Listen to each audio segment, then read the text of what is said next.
وأما المؤرخ فقد طغى عليه الأهواء، يعني يتبع المدرسة التي يليه. من هو الإمام زين العابدين؟ الإمام زين العابدين ولادته سنة، المؤرخين حسب الكتب 38 هجري. إذا تأتي إلى هذا التاريخ تجده يتعارض مع الحدث الذي وقع في زمن خلافة الخليفة الثاني، ألا وهي معركة القادسية. من هي أم الإمام زين العابدين؟ اليوم كنا نعلم أنها أم الإمام، ألا وهي شاه زنان، وهي ملكة باللغة العربية ملكة النساء، باعتبار حفيدة إله كسرى. معركة القادسية متى وقعت؟ وقعت سنة 15 للهجرة.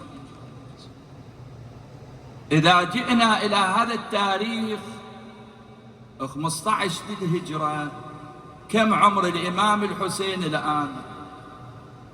أنا لابد أن يطرح.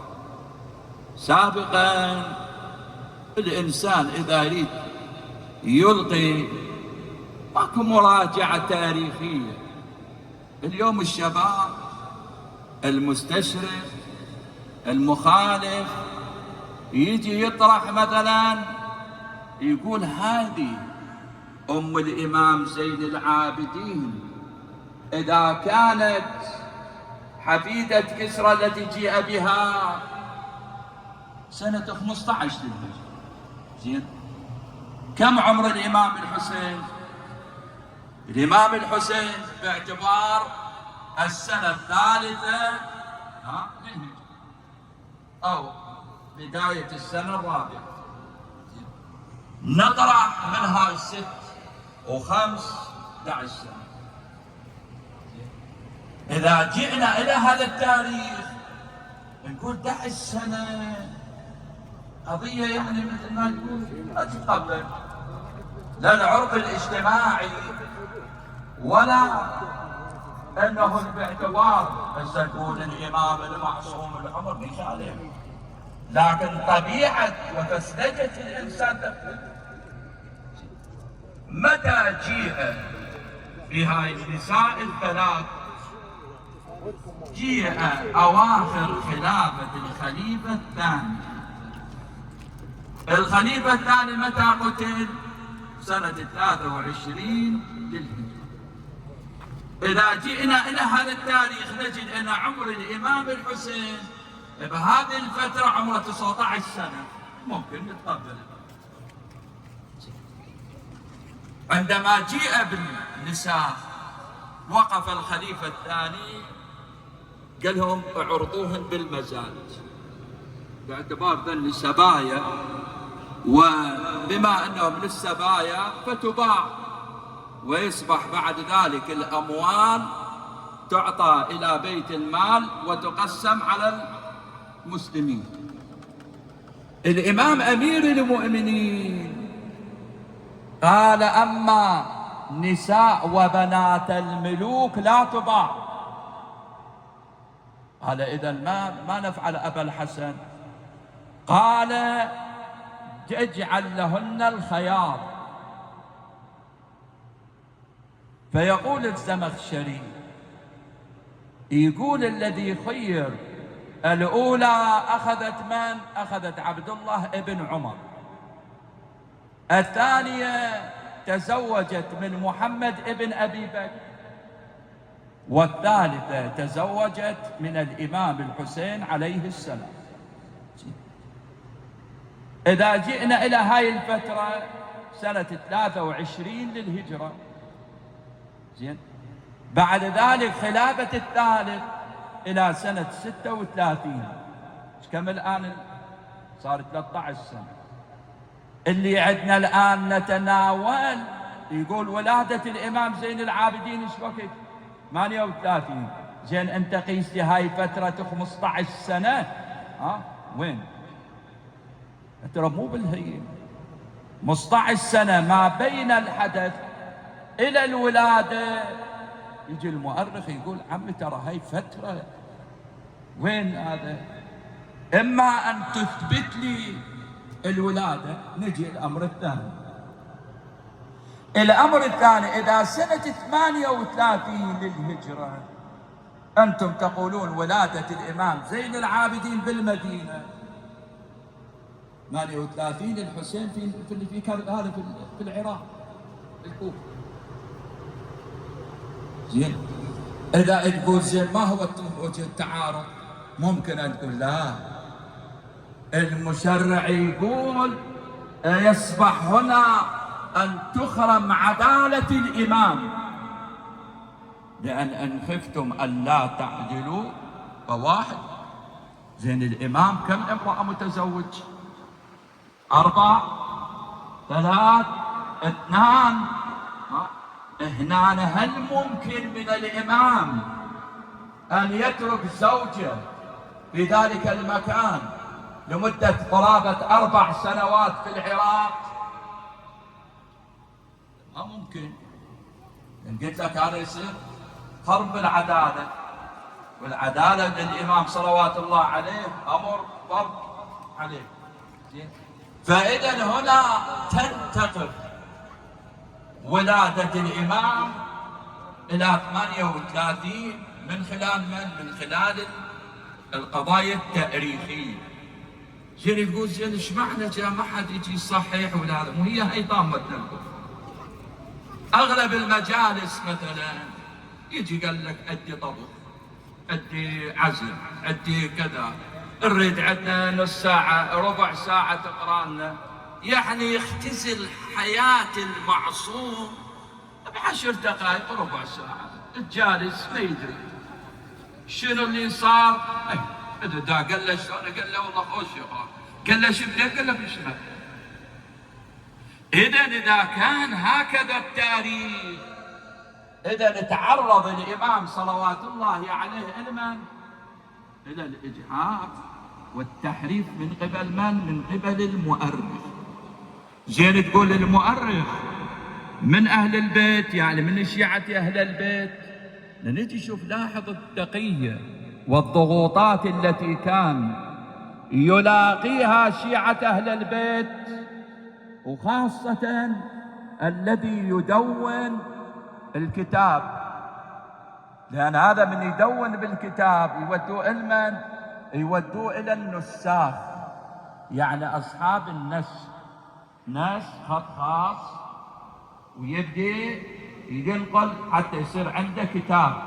وإحنا عشنا أيام الثمانينات التسعينات، تلاحظ مثلا إنسان يكتب فد كتاب، تودي وزارة الثقافة أو يروح إلى جهة مسؤولة ويدقق ويشوفون شنو بيه موجود،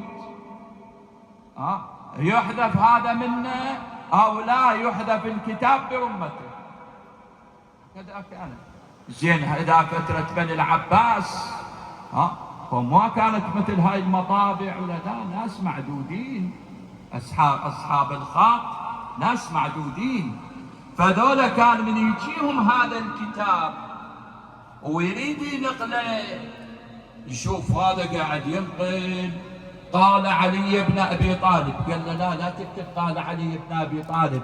إذا ماذا أقول؟ قل لقد نقل عن أبي زينب، ما يقول عن علي بن أبي طالب.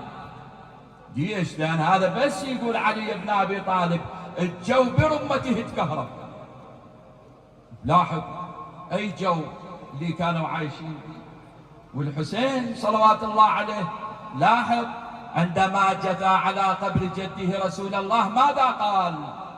قال ضمني يا جداه في هذا الطريق، علي يا جداه من بلوى زماني استريح، ضاق يا جداه في هذا الفضا كل فسيح، فعسى طود الأسى يندك بين الدفتين. يعني شوف ايش قد مرارة اللي عايش فيها المعصوم. إذا كان المعصوم بهذا فكيف بالإنسان العادي؟ نجي إلى الإمام زين العابدين، يقولون ولادته سنة 23 للهجرة وليس 38، لأن زين تقول مو أنت عندك علي الأكبر سمي بعلي الأكبر دلالة على أنه أكبر سنا أم صفة أعطيت له؟ هنا يجي موضع الإشكال.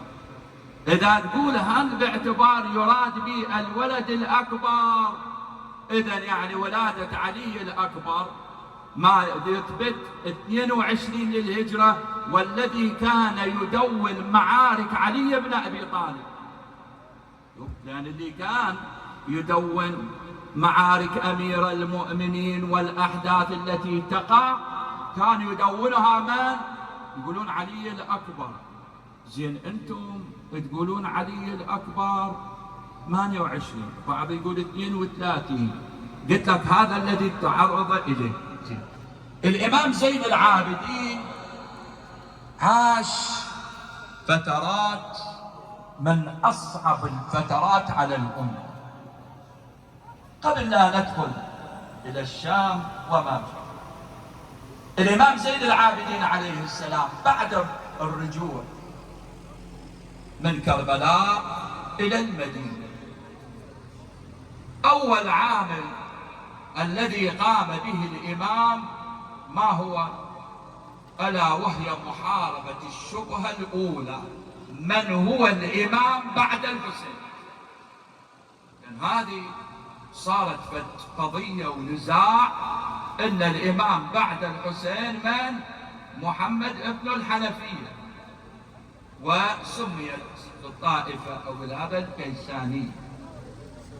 الإمام زين العابدين أول ما دخل إلى المدينة وسكن بها. أين سكن؟ يقول سكن في دار خارج المدينة. ليش؟ لأن معاوية باعتباره أوصى بوصايا إلى يزيد. إيش قال له؟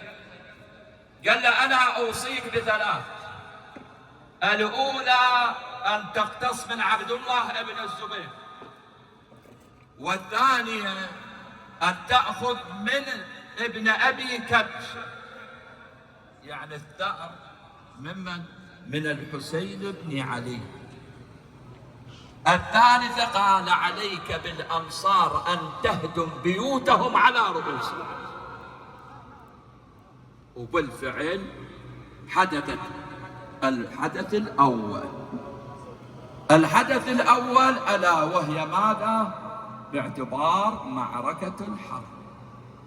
شوف لاحظ هذه المعركة عندما دخلوا إلى المدينة نفس اليوم، أمتي يصيح أشهد أن لا إله إلا الله، واللي قتله يقول الله أكبر. دخلوا إلى المدينة، قالهم الانتقام الأول الآن يا لثارات بني أمية. يقول عمدوا فدخلوا إلى المدينة وقتلوا فيها من أصحاب رسول الله 10,000 نفر، 800 من حملة القرآن. استجار المسلمين الذين كانوا في المدينة إلى أين؟ دخلوا إلى مسجد رسول الله، استجاروا بالمسجد، بلكة الله حرمة شفاعة للنبي وذولا ما يثنون. يقول فدخلوا إليهم وقتلوهم حتى سالت الدماء على منبر رسول الله. يقول وما من فتاة دخلوا عليها إلا وأفضوا بكاء. شوف هذا الإسلام اللي يدعون به الدين وخير أمة، وهذا شوف لاحظ التاريخ إذا يسرد لك الحقائق شو يريد يبين لك؟ يقول لك يا أتباع علي ترى ذولا صفات أعدائكم، ترى هذول ترى خافوا، يقول لك أنا أنطيك الماء أو العسل لكنه بالسم. وترى اليوم كثيرين عبر القنوات يطلع، ومع الأسف ممن هم من الشيعة أهل البيت أو محسوب يطبل معهم. اعلم الله قاعد يراوينا ترى صور، يقول لنا ترى شوفوا ذولا لا أمان لهم، إذا كان بني جلدتهم الآن يقتلون بهم، فكيف إذا أخذوا مأخذا وعادوا ثانيا؟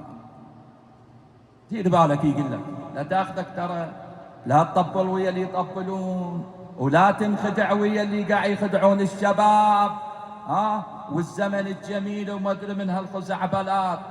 لا، هؤلاء إن مالوا عليكم فلا يبقون من باقية، وهذا شعارهم، أن لا تبقوا لأهل هذا البيت من باقية. يبدو ذلك بعد ذلك يقول ولدت هذه النساء 1000 غلام لم يعرف من أبوه. منو أبو هذا الولد؟ زين، 1000 فتاة، هذا الذي في المدينة. زين، بالإمام زين العابدين أخذ الآن العلاج الأول. ساد المرض في الأمة. المرض عندما يسود في الأمة، وهذا من خلال ماذا؟ من خلال ضعف العقيدة. اجا قال علي بن أبي طالب قتل، الحسن قتل، الحسين قتل، فصار مرض في الأمة. شلون يعالج الإمام زين العابدين؟ إقامة جبرية، تقييد، أصحاب قلة. أخذ يعالج الناس من خلال الدعاء، وهي الصحيفة السجادية، هذا الذي يطلق عليه بإنجيل آل محمد. ما من إنسان أصابه الكرب أو الحزن إلا وعليه أن يقرأ منها، وخاصة المناجات. أناجيك يا موجود في كل مكان، لعلك تسمع ندائي، فقد عظم جرمي وقل حيائي. مولاي يا مولاي، أي الأهوال أتذكر وأيها أنسى، ولو لم يكن إلا الموت لكفاه، كيف وما بعد الموت أعظم وأدهى. شوف الإمام زين العابدين شلون يعالج القضايا الروحية. فبدأ بالعلاج. الناس قامت تجي تجلس حول جدار البيت، والإمام كان يناجي ربه، يقرأ والناس تسمع وتجهش بالبكاء. بدأت القضية الثانية، ألا وهي من الإمام بعد علي بعد الحسين. شاعت في المدينة أن محمد ابن الحنفية هو الإمام، ومالت إليه فئة معينة، لأن هاي اليوم قلت لك إحنا عندنا بمجتمعنا هم موجودة، يميل لا من عقل، لا من دراية، لا من تحقيق، لمجرد هوضعة أو عاطفة. لكن عاطفة تؤدي إلى الهلكة. مو يقول الرأي قبل شجاعة الفرسان، العقل أولا والسيف المحل الثاني. هذا الشاب اليوم لا يجي لمجرد أن قال 4 5 طاردة وبجهة والله إيه هذول. أنا أجي أفكر هذا من سعي ذولا على شنو؟ الهدف ما هو؟ نتيجة ما هي؟ أنا أريد نتاج. وإذا بالحدث ألا وهو الحج.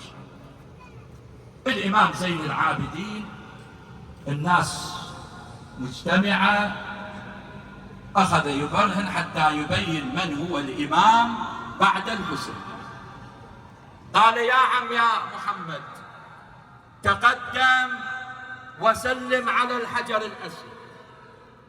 هذا الحجر الأسعد الذي في الحج عندما يرزق الله الإنسان إذا قبله فيقول له اشهد لي بالولاية لعلي بن أبي طالب، خليه شاهد لك.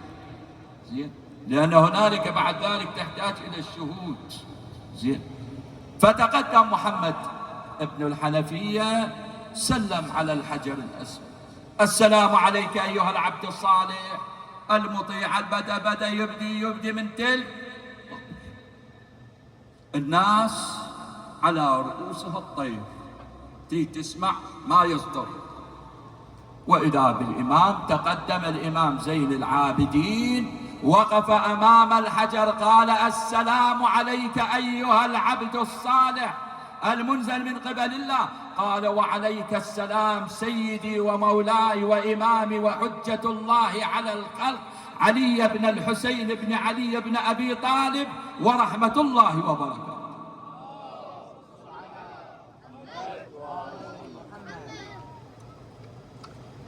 الناس أيقنت الآن من الإمام؟ ألا وهو زين العابدين. الإمام زين العابدين بدأ قضية اجتماعية. ما هي تلك القضية الاجتماعية؟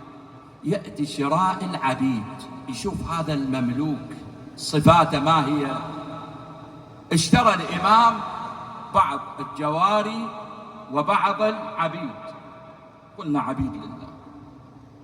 فكان الإمام يأخذ ماذا ويربيه ويعلمه، لأن يقول أنا الآن حصار علي، أكو حصار إقامة جبرية. زين، أي واحد يدخل إلى بيت الإمام إن دخل بقدميه فلا يخرج إلا ورأسه المتقدم. هكذا كانت. لكن هذا من يدخل شو يقولون عليه؟ هذا مملوك، هذا مملوك عبد للإمام. فالإمام كان يعلم الأحاديث، فعندما كان يعلمه الأحاديث شافت هيا إلى أن قال: أوقف. قال له: أنا في اليوم الفلاني أدبتك وضربتك لكي تستقيم، لكن أنا عندي طلب. قال: الأول، قال له: أن تعفو عن علي، تقول اللهم اعفو عن علي بن الحسين. شوف هذه قضية الظلامات إذا بقت معلقة بعنق ابن آدم، هذا وين؟ هذا اللي ضارب له واحد، وهذا المستغيب واحد، وهذا الماكل حق واحد، أو هذا اللي متكلم على واحد، أو هذا اللي أخذ مثلا اتهم الشخص، هذا هو الذي اتهم امرأة بعرضها، هذا الذي تكلم عليها. هذا يوقفوه وين؟ يخلوه على باحة من نار. شايف هذا الحجار من نار، ويقولوا له: أوقف. إلى إن عفا عنك أنزلناك، وإن لم يعفو عنك بقيناك وزدنا منك.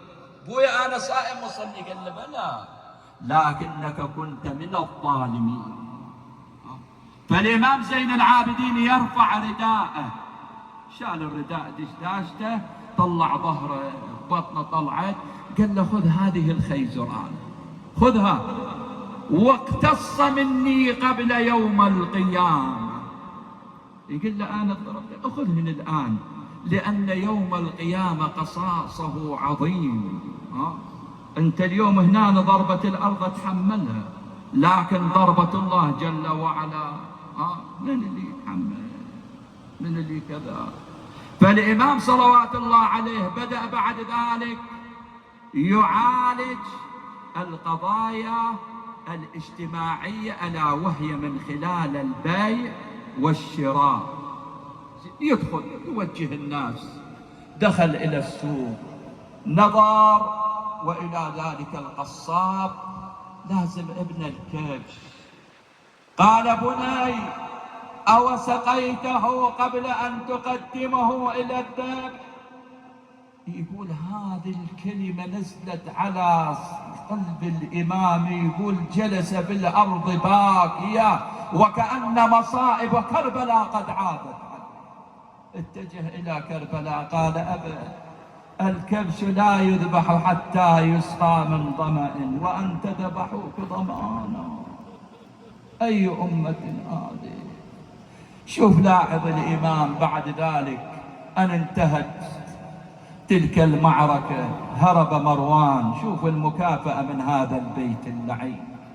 هو آيائين آوى مروان 400 من أسرته، آواهم ودخلوا إلى بيت الإمام، لأن كان هذا بالنسبة إليه القائد من قبل مش ابن أرطاط اللي من قبل يزيد، يقول ذولا شردوا واحتموا في دار الإمام. لكن شوف ذولا ردوا له الجميل للإمام زين العابدين آل مروان، قالوا له بلى نكافئ. وإذا بالإمام صلوات الله عليه يوجه بعد ذلك من المواقف ألا وهي بالحج. فعندما جاء إلى الحج الإمام وإذا بالنعمان هشام والوليد نظروا إلى كل ما عمدوا للوصول إلى الحجر الأسعد ما استطاعوا. وإذا بشاب يقول ضعيف نحيف أقبل، وإذا بالناس قد انفجوا إلى صماطين. شايف شلون الماء من الضربة بعصا ينفتح. يقول وهذا الفوج الأعظم الذي كان من الناس خليفة ما استطاع أن يصل، وإذا بهؤلاء قد انفجوا كأن ملائكة قد وقفت إلى جهتين وقطعوا الناس. يقول وتقدم الإمام فوقف أمام الحجر الأسعد، وإذا بالأهل الشام قالوا من هذا؟ هذا منو هذا؟ هذا اللي الناس قالوا هذا ما عرفه.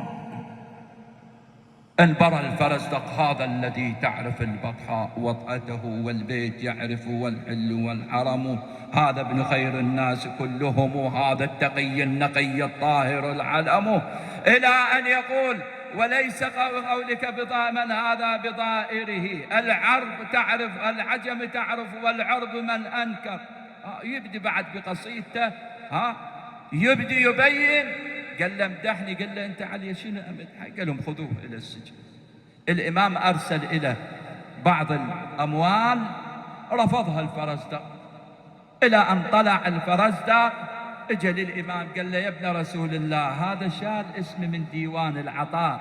يقول رفع الامام كيس قال هذا مبلغ يكفيك 40 سنة، ولو انك تعيش بعد 40 يوما لاعطيناه. شوف هاي اللفظ الغيبي وبالفعل هذه الأموال كفت للفرزدق 40 سنة عاش، ما يوم واحد زاد ولا نقص منها. شوف هاي القضايا الغيبية. بعد الإمام من المعاجز بإحياء الموتى. ليش قلت لك احنا قضيتنا ظلم؟ أحد الأعراب جاي هو وزوجته، فمن جاي هو وزوجته بالطريق وإذا بزوجته توفت. قال أنا جاي أزور علي بن الحسين وأفجع بأحب الناس إلي. أنا اليوم يوم علي، أنا لو يثبت لي إنسان كذا حالته ضعيف كذا، أنا اليوم اجيت أريد يبين للإمام إذا هم بعد عندهم هاي القدرة من قبل الله جل وعلا، أنا اليوم أريدها من عنده. وصل إليه قال له يا ابن رسول الله أنا كذا وكذا من الأمر وأنا جاي وأريدها. قال له أنت، وإذا بالإمام تمتم بكلمات لم يعرفها. ماذا قال؟ قال ارجع إلى خبائك فإن أهلك قد عادت إليك. وبالفعل اجى لقى زوجته عادت الى الحياه. جابها سالها الزوج قال كيف عدت الى الحياه؟ قالت لقد وقف ملك الموت على راسي وقبض روحي بينما انا اسير معه، واذا بذلك الرجل عظيم الهيبه قال يا ملك الموت ارجعها. تقول وإذا بملك الموت جلس أمام زين العابدين وقال السلام عليك يا حجة الله، سمعا وطاعة لك يا ابن رسول الله.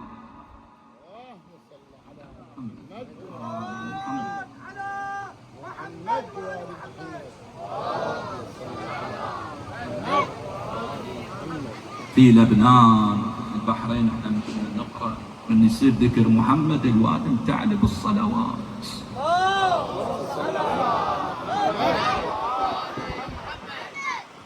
قال رأيته جثى أمام الإمام فقال سمعا وطاعة، يعني الإمام مو حجة بس على البشر، لا حجة على الملائكة، مو سيد المخلوقات. هكذا. بس قلت لك احنا معاملتنا مع المعصوم معاملة سطحية. شلون المعاملة اليوم؟ انا اجي للمجلس مو غرض هدفي، مع الاسف يعني نقول اغلب مو لغرض انه لحضور للمجلس لانها تحضر الزهراء فيه. والامام الصادق يقول والله ما عقد مجلس لنا الا وكنا فيه حاضرين. لا، لانه صاحب المجلس يجي نروح له، ما يجي مرة. هاي صارت عندنا بعد مع الاسف. هي هاي من ذهاب البركات والخيرات. من يدري لعل احد يمسح من المعصومين على الجالسين، يمسح عليهم. لاحظ موقف يوم القيامة. شوف هذا الإنسان يؤخذ إلى النار أو يؤخذ إلى الجنة. فعندما يؤخذ إلى النار يقول هو يصير وحده بذاته، ما يحتاج واحد. أما أهل الجنة لا، فالملائكة تدفعهم وسوقهم تأخذهم مسرعين. يقول شخص وإذا بالسجل إنه من أهل النار، وقف هذا همات مشى، وإذا بالنداء من قبل الله أوقفوه فإن له أمانة عندنا. قال ما تلك الأمانة؟ قال إن لك دمعة ضربتها على مصاب سيد الشهداء، خذها وثمنها. هاي الدمعة أنا اللي ما أعرف قيمتها. الإمام شي يقول ألا من بكى وتباكى وسالت دمعته على شيبته غفر الله له ما تقدم وما تأخر من ذنبه. زين، وهذا اللي تباكى وبجنح ذبابه غفر الله ذنبك يوم ولدته أمه. قال خذها وثمنها. يقول فيأتي بها إلى آدم ينظر إليها كدرة. قال له ما أقدر أثمنها. قال خذها إلى الأنبياء، إلى موسى، إلى أن يصل إلى النبي صلى الله عليه وآله. قال ثمنها. نظر إليها قال لا أقدر أثمنها. خذها إلى علي. يأتي بها إلى الإمام علي، إلى الحسن. قال خذها إلى صاحبها، خذها إلى الحسين. فيأتي بها إلى الحسين ينظر إليها. يأتي الحسين عليه السلام فيجثو عند العرش. قال جل وعلا اطلب تشفع تشفع. قال يا رب أريد أن تهبني هذا وأبواه ومن أحبه إكراما. فالله جل وعلا يقول لقد وهبته إليك. شوف هاي الدمعة البسيطة، هذا المجلس.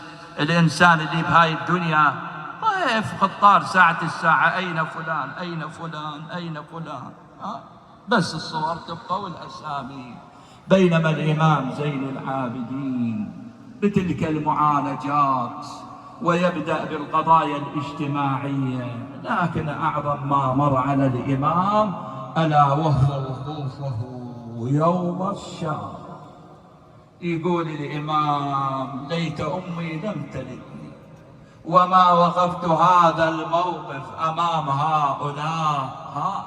وبالفعل موقف عظيم.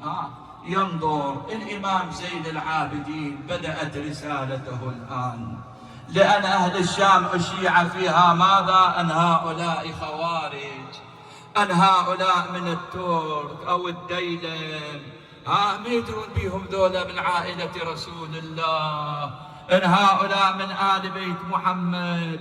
لأن أوهم الناس عبر قنواتهم عبر أصواتهم بينما الإمام زين العابدين عندما أوقفوا أمام يزيد يقول المؤرخون وإذا به قال أيها الناس هؤلاء من الخوارج جيء بهم إلى يزيد بن معاوية وهذا إمامهم قد خرج على إمام زمانه، فأراد الإمام صلوات الله عليه أن يبين للناس أكذوبة هؤلاء وأقوالهم، وأن هؤلاء ليسوا من الخوارج ولا من الترك ولا من الديلم.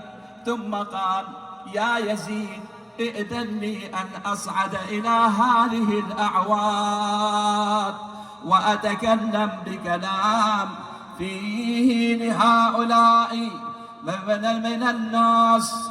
يقول وإذا بيزيد امتنع من ذلك، ألحوا عليه فقالوا ليعتلي المنبر، قال والله إن اعتلى المنبر فإنه لا ينزل إلا بفضيحته وفضيحة آل أبي سفيان.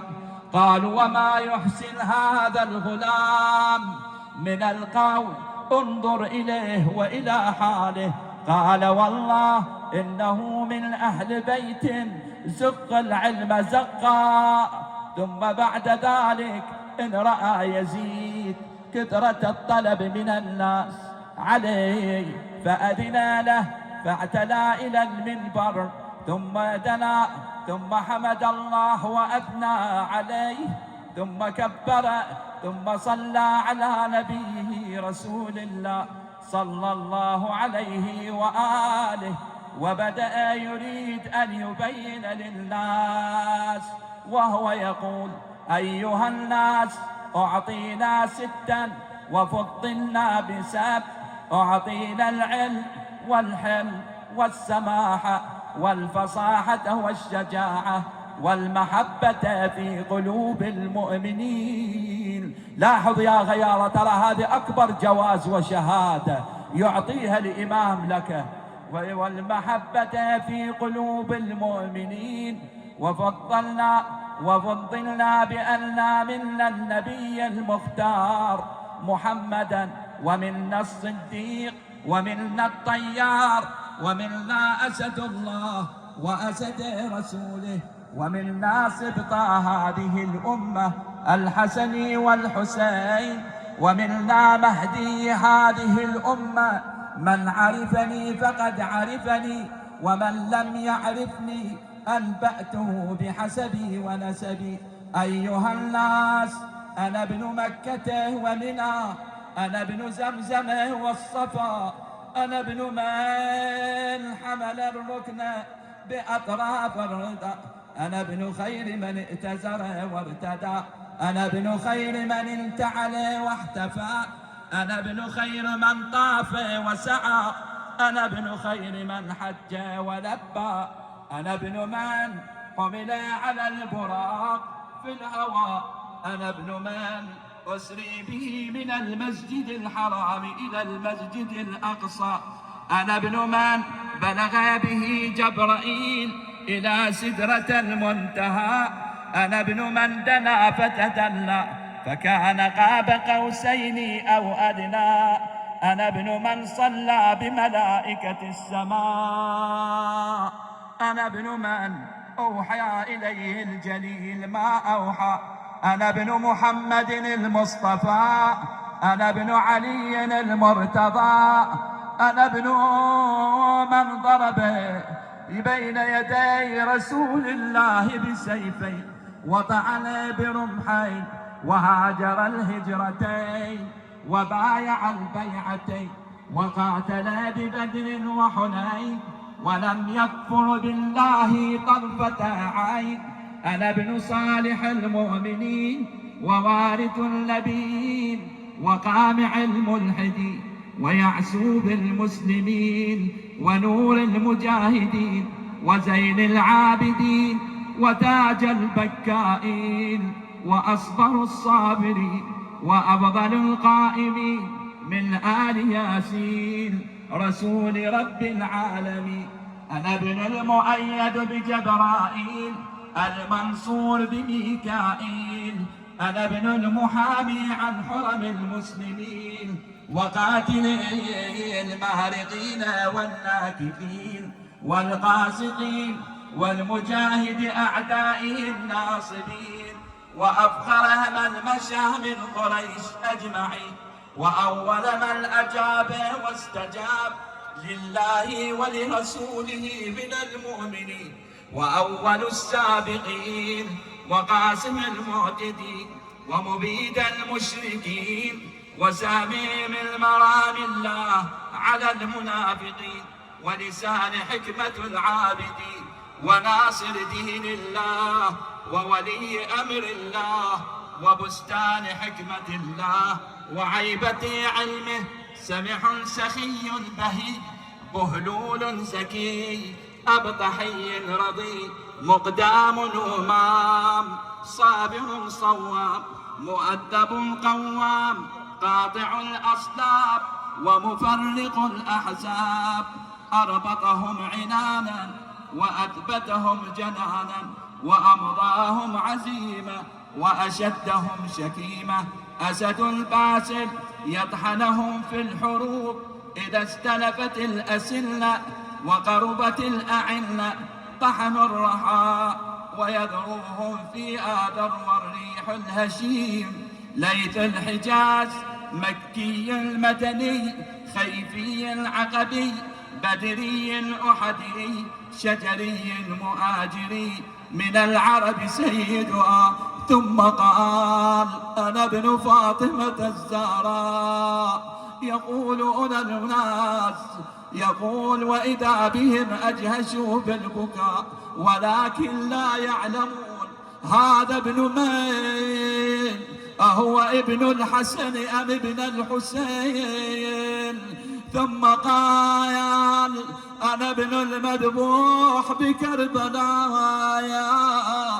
أنا ابن المقتول، أنا ابن الذي تهدى حرمه من العراق إلى الشام، أنا ابن الحسين بن علي. يقول فضج المجلس بالناس وخشي يزيد عليه أن ينقلب الأمر، فقال أيها المؤذن قم وأذن، فما إن قال الله أكبر فقال أكبر من أن يوصف، ثم قال أشهد أن لا إله إلا الله، قال شهد به عظمي ولحمي ودمي، ثم قال أشهد أن محمدا رسول الله، فقال أيها المؤذن ألا توقف، فانتظر إلى يزيد. قال يزيد أمحمد جدك أم جدي؟ فإن قلت جدك فقد كذبت وافتريت، وإن قلت جدي فلما قتلت ذريتي وسبيت عيال. يقول هنا أجهشوا بالبكاء، ثم سيروا الإمام يا غيار إلى مثل أهله الليل، وإذا بالإمام صلوات الله عليه بعد أن آل الأمر إلى آل مروان. نظر الوليد إن بقاء الإمام زين العابدين لا بد من القضاء عليه. يقول المؤرخون كان الإمام صائما فأرسلوه بطلبه، امتثل الإمام لأمرهم فجاء إلى قصر الإمارة. يقول المؤرخون قدموا له اللبين، ما إن أخذ اللبين أيوا السيدة أيوا عليا، أخذ يتلوى لشدة فتك السم بأحشائه، اتجه إلى داره. يقول هنا بعد أن أوصى الإمام بوصاياه ثم قال أيها الناس أما الإمام من بعدي من عليه يصبح درع رسول الله، فإن هذا الدرع لا يصغر ولا يكبر على إمام زمانه، فمن آلى عليه الدرع فهو حجة الله عليكم. ثم قال: أيها الناس، أما خليفتي فهو الله عليكم، وأما إمامكم فهذا محمد الباقر.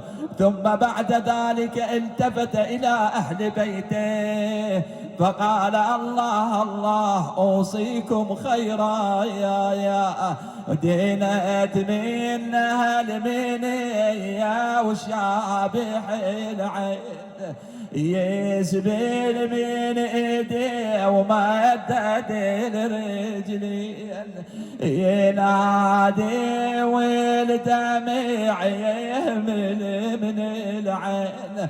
يقول المؤرخون: بينما هو كذلك بعد أن أوصى وصاياه، ثم بينما هو كذلك يا غيارى يا موالين، عظم الله لكم الأيد، مد الإمام قدميه وأسبل يديه وأغمض عينيه وفاضت روحه الطاهرة. أين المنادي وإمامه وسيدا ورايا؟ يقول طول الليل ما فتر ونينه من صدل أبو جعفر بعينه.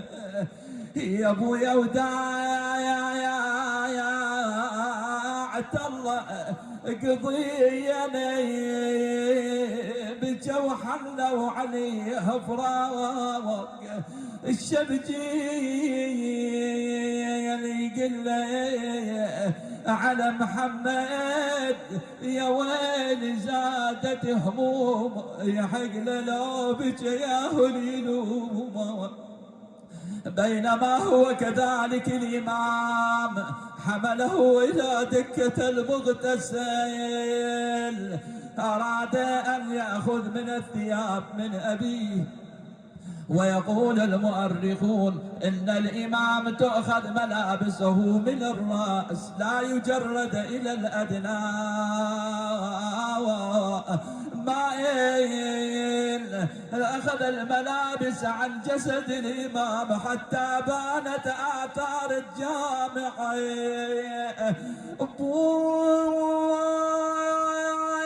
سوى بيك الصوت يوم الدواء، والله يا روم دارت عليك الخليق، من داير لعالدوار واشوف الجامعة سوت بناثايا برقبتك لحد اليوم بيها. يقول لأن أخذت ما أخذها الجامعة عندما وضعوها بعنق الإمام والدماء تسيل. يقول فقد أتهش الإمام الباقر بالبكاء، بينما هو كذلك نظر إلى ظهر الإمام وإذا بآثار سياط كربلاء وبعض آثار الجراب التي كان يحملها بجوف الليل إلى اليتامى. يقول أنا صاحت علي الوادم فرد الصيحة، والله الشاي لو غسلوا مدايا بضريحة، بس جدة حسين ظلت طريحة. والله يا والصدر بخيل وملتها الشمع. إلى أين يأخذ الإمام؟ يقول له وإذا بحمله إلى البقيع، يقول له الشاية للبقيع وحفر قبره يا معم الحسن وامي الزهرة ودعاية ويجري العبر. يقول له ما بالسيف وخلص عمره يا الله. اللهم آمنا، فرج عنا يا الله، واحقن دماء المسلمين بمشارق الأرض ومغاربها يا الله. من كان طالب حاجة اللهم اقضي حاجته، من كان مدينا اللهم اقضي دينه، من كان عنده مريض ولا سيما المنظورين اللهم البسهم ثوب العافية. السامعين الجالسين أصحاب المجلس